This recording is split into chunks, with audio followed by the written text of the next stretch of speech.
Este es un mensaje de restauración, esperanza y vida eterna. Hoy nos comparte la palabra del Señor el misionero de Alemania, hermano Gerardo Blanc. Gloria al Señor Jesús. Un saludo muy especial para toda nuestra amada iglesia en Colombia. A nuestro director de misiones extranjeras, nuestro hermano Reinel Galvis, a todo el equipo asesor y a todo el pueblo del Señor que a esta hora me escucha. Aquí desde Bonn, Alemania, su misionero por la gracia del Señor, llevándoles este mensaje maravilloso que Dios pone en nuestra vida a esta hora. Y quiero en este momento hablarles acerca de las misiones. He titulado esta reflexión de la palabra Las fronteras sin problemas. Y quiero leer un texto de la palabra de Dios en el Evangelio según Marcos, el capítulo número 16, el versículo número 19 y 20. Dice: y el Señor, después que les habló, fue recibido arriba en el cielo y se sentó a la diestra de Dios. Y ellos, saliendo, predicaron en todas partes, ayudándoles el Señor y confirmando la palabra con las señales que les seguían. Amén. Bueno, una de las cosas que en las misiones a veces que cuál es el territorio, cuál es el terreno. Bueno, yo le doy gracias al Señor que en la Biblia el mismo Señor Jesucristo habló de las diferentes partes del terreno. Ese reino sería esa preciosa semilla, pero yendo el sembrador a llevarla a diferentes lugares. Recordemos la parábola del sembrador, donde dice que una parte cayó en el camino, que la otra cayó entre espinos, que la otra cayó en pedregales, pero también recordemos que en medio de todo cayó también en buena tierra. Quiere decir que en el mundo hay diferentes formas, diferentes terrenos, diferentes contextos. A veces uno piensa, es en nuestro caso, como escuchamos una palabra en español y uno piensa muchas veces, yo lo pensaba así por mucho tiempo, que el Señor había dado la palabra en español, y cuando ya comencé después a estudiar, oiga, ni siquiera una parte se dio en hebreo y en el arameo, pero otras partes de la palabra, por ejemplo, como los evangelios, fue escrito en el idioma griego. Y claro, comencé yo como a recibir esa formación y me di cuenta que el Señor quiere llegar a todo mundo. Todo, que el Señor formó al hombre, son sus criaturas, pero que ahora quiere que todo el que en él que cree no se pierda, mas tenga vida eterna.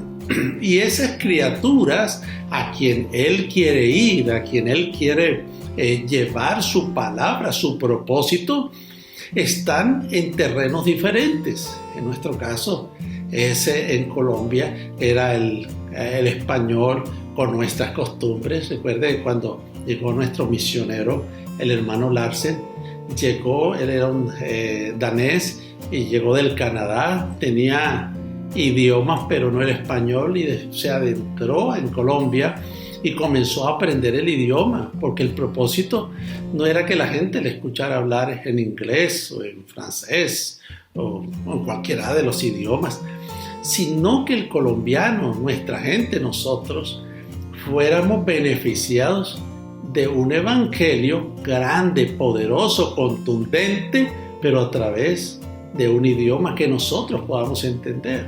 Ahí es donde uno le dice, oye, con razón, allá en la cruz se colocaron varios idiomas, como quien dice, de alguna manera Dios quiere que las personas en el idioma puedan entender las grandes maravillas y las bendiciones de nuestro Dios y su propósito y su plan para con nosotros. Aquí hay un texto que todos los conocemos, después de esa gran comisión, ¿verdad? Que el Señor le reprochó la incredulidad de los discípulos, de los apóstoles, y entonces le dijo, no, ustedes miren, lo que vamos a hacer es ir por todo el mundo y predicar el evangelio a toda criatura. Aquí en este texto me llama la atención es porque dice, y ellos predicaron. Y parece ser que en este texto como si hubiera quedado solo. Por eso leí el texto anterior, el versículo 19, dice el Señor fue recibido, el Señor. Parece como que se fue. Pero el texto número 20 dice, ellos salieron por todas partes. O sea, se fueron a cruzar fronteras, cruzar pueblos, cruzar idiomas, culturas. Pero me llama la atención, el Señor les iba ayudando. Como que dice, Él sigue ahí con nosotros. Es que Él prometió en Mateo, dice, ¿verdad? Que Él prometió, yo estaré con vosotros todos los días hasta el fin. Entonces, es importante que hoy la iglesia y nosotros podamos entender eso. En nuestro caso en Alemania, nosotros nos ha tocado que aprender un idioma. Y hemos visto que el idioma, que se plantea muchas de las cosas, anécdotas y aún palabras, se derivan desde otro punto de vista, se utilizan otras figuras retóricas, algo diferente, por decir algo. Nosotros que decimos allá, se me puso la piel de gallina. Aquí no se dice, se me puso la piel de gallina, sino se me ha puesto la piel de ganso. Claro, uno se pone a meditar, claro, un ganso también tiene como la piel de gallina. Entonces como que, pero fíjense los puntos de vista, aún los idiomas, cómo van partiendo del propósito de que la gente se quiere comunicar, que quiere expresar algo. Y naturalmente que cuando uno viene de un mundo, o sea, hablo no del mundo malo, sino de otro territorio, de otro contexto, uno de alguna manera piensa que el evangelio en este terreno se puede llevar de esa manera. Por ejemplo, nosotros venimos de un terreno diferente. Aquí muchas cosas, hermanos, muchas cosas de las que las personas viven tienen principios como si fueran cristianos. Y usted puede decir, oiga, pero este es un cristiano, una persona honesta, una persona que no roba, una persona que llega puntual a su trabajo, a su escuela, una persona de palabra, una persona que le dice a usted sí y es sí, como dice la Biblia, o esto sí sea sí, o esto no sea no. Entonces uno dice, y entonces yo que voy a cambiarle, si yo voy a decirle, mira, el Señor te puede transformar tu honestidad, ¿no? Y yo dije, no, yo no necesito ser transformado ahí, yo soy honesto. Pero eso no significa que no haya necesidades. Porque yo he visto a los alemanes y a las alemanas llorar. He visto sus tribulaciones.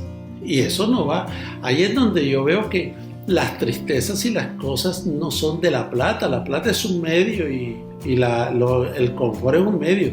Pero hay personas aquí en este país que tienen mucha plata, pero se quieren morir, se quieren suicidar, se sienten solos, se sienten en depresión, se sienten en cosas. Entonces sí hay un evangelio para ellos también, y un evangelio que los puede salvar, que los puede redimir. Ellos también preguntan, ¿y qué debo hacer para ser salvo? En su idioma, desde su perspectiva, desde su cultura. Pero qué bueno que hoy nosotros podamos mirar y podamos ir, porque no solamente aquí, ahí mismo en Colombia, en Ecuador, en Venezuela, hay grandes cambios entre unas regiones y otras. Se cambian muchas palabras, pero el evangelio sigue siendo el mismo. Aquel que predicaba el apóstol Pablo, de ir por todo el mundo y predicar el evangelio a toda criatura.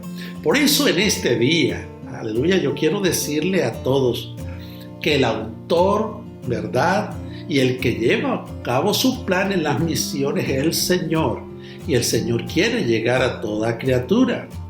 Nosotros somos parte de la obra de esa obra. Y el Pentecostés allá, lo que sucedió allá en Pentecostés fue esa investidura, esa autoridad para predicar el evangelio no solamente en Jerusalén, sino en Judea, en Samaria y hasta lo último de la tierra. Y yo quiero decirle, a Dios no le queda grande su creación. Él hace crecer su obra. Él quiere llegar ese texto tan maravilloso en Apocalipsis, donde dice de toda tribu, de toda lengua, de toda nación. O sea, yo creo que el Señor quiere llegar.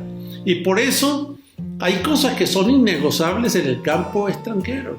Nosotros no negociamos la doctrina, la santidad, nuestra devoción, relación con Dios. Eso hay que buscar y hay que ser celoso y todo eso. Pero sí hay que mirar qué plan, qué es lo que hay que hacer, cuál es y de dónde debe comenzar, de dónde debe comenzar esto. Y bueno, se ha visto en estos días que desde la casa, como lo que el Señor le dijo a aquella persona que fue liberada, en Gadara, ¿verdad? Ve a los tuyos y cuéntale cuán grandes cosas ha hecho el Señor con nosotros y cómo ha tenido de ti misericordia. Nos adaptamos, ¿verdad?, a lo bueno, pero le predicamos lo grande que tenemos para que las personas sean salvas. Qué bueno que en esta hora podemos reflexionar este versículo. Dios sigue con nosotros, eso sí. Sea que hagas misiones en tu iglesia o en tu barrio o en otro país, recuerda, es importante que el Señor esté contigo. Es una autoridad tremenda. Él da palabra en el momento en el cual nosotros necesitamos. Y su palabra es viva y eficaz. Aleluya. Su palabra es grande y su amor también lo es. Él ha dado su vida para que todo aquel que en Él crea no se pierda, sino que tenga vida eterna. Y Dios, como dice aquí, Él les confirmará la palabra. Dios nos ha ayudado y nos seguirá ayudando para confirmar, como dice el apóstol, para que la palabra de Dios corra y sea glorificada. Mis hermanos, un abrazo para todos y que el Señor Jesús les bendiga. Goxene hoy. Este fue un mensaje de fortaleza, ánimo y ayuda para tu vida por el Departamento de Misiones Extranjeras. Dios te bendiga.